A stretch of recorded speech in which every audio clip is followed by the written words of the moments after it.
从当局的这个政策安排和考虑当中，就认为这个经济的发展能够从根儿上来解决这个民族矛盾。但实际上，因为它在这个实行的过程当中，现有的体制已经决定了，就这种政策在实行过程当中，最大的好处是会被这个权势者从中是获得绝大部分的。而这个权势者当中呢，我们也都知道，现在正好是这个以汉人为主的权力体系啊，它必然的会把这个最多的好处会由后迁移到新疆去的这些汉人的获得。在从这个角度上来讲，它反而会加大了民族矛盾。那您看新疆的民族矛盾就像维族人这个不满是有多少是跟他们的经济状况有关系呢？跟经济状况的关系呢，当然还是很大的了。因为在新疆能看到的就是维族人确实是在经济发展当中是越来越边缘化。这个当然我想这也不见得是一个政策制定的这个有意识的这样的行为。但是他在这样的一个发展过程当中，他必然如果不采取一个当地的民族自治或对当地民族的一种保护的话，那么仅仅想就因为一个语言的这个关系，这个内地的投资者或外来投资者，还有这些当权的以讲汉语为主的这些人来讲，他们肯定就是最方便的来讲，就是需要这个汉语使用汉语的人。这一点就已经把当地的民族已经排斥了很多了。所以在这方面呢，我觉得就是这种效果不是特别明显的。那您看中国政府呢，要在新疆解决民族矛盾问题它应该有没有办法去解决这个问题呢？我觉得在现有的体制下解决新疆问题的前景其实并不乐观，看不到有什么非常有效的解决方法。因为在现有体制之下民族自治是不可能真正落实的。而没有民族自治这样的一种方式来保护当地民众的利益，使他们不被边缘化的话，根本的问题就解决不了。那我看最近有中国学者，好像是马荣写过，就说中国民族自治这个问题呢，好像是他的意思是共产党把它生造出来的一个就是好像无中生有的一个问题，就是当初共产党要不这么做这样的，不搞这个制度的话，可能民族问题要小得多。这种说法您怎么看呢？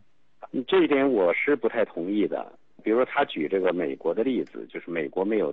民族自治这个概念。当然实际上也不是这样了，因为它有印第安人的保护区啊什么等等这些一些特有的东西。当然它从总体上来讲，它是不强调民族性的。但是它这个问题是前提是它有一个他对这个人权，他对民主制度的一种作为它的基础。那么当你每个人的人权都能得到最大的保护的时候，那当然你这个民族权它也会自然的会形成。因为我们在美国可以看到很多多种多样的民族，多种多样的文化，他们用聚居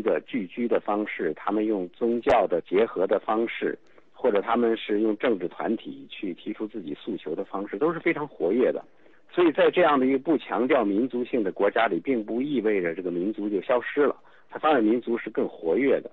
那么在中国这样的一个社会制度之下，它本身它就有对人权就是没有一个给予一个应有的这样的一个位置。那么这种情况之下，你再没有一个民族自治去保护当地民族的话，那么这个民族权就基本上就是得不到这个任何保证了。您刚才说到就是体制问题那么就是中共在管理比如经济发展经济工作的时候呢，有很多人说，包括西方人学者也说，就是说中共这个集权体制它反而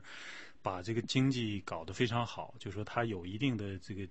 它的体制上的优势那么民族问题呢，有很多汉族人说就是一个同化的问题。那么一个强权政府呢对这个长远的同化对大部分人这个汉族人口来说呢，它可以执行更有效的这种同化政策，这是不是也是可以解决民族问题呢？所谓专制政权更有这个效率，这一点当然在你可以在一定的程度上这么说。但是我们也看到它的特点就叫集中力量办大事嘛。它一方面它可以说它能办好事，但这个好事到底是不是好事我们可以再论了。就是比如说它修桥筑路拆迁什么等等这些把城市面目全部换一遍它都能做。但是它也能够集中力量办坏事。你比如像文化大革命像什么当年那大跃进人民公社一死几千万人，这也是它的集中力量办大事的一个专职特点。但是你说我们到底要哪个呢？就是我们是让他那个大事坏事少干，是我觉得是最重要的，而不是他所谓的他能够就干一些什么样的好事。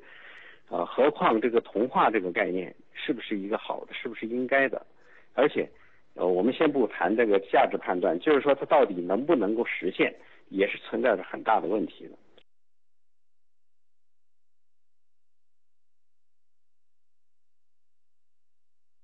这一点我过去也说过，如果想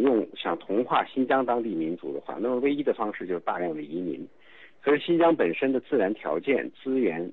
尤其是水的情况已经决定了，对新疆不可能像对内蒙古那样用淹没式的方式去进行移民，是移不进去的。那么你达不到这种淹没的程度的话，那你实际上就只能强化民族冲突，而不能够减缓这个民族冲突，也不可能实现同化。所以现在这种7·5事件，去年这个7·5事件，我觉得在很大程度上它的根源就是多年持续的这种移民这种政策带来的这种民间的民族之间的这种冲突积累的这种民族仇恨或者种族对立一个爆发的结果。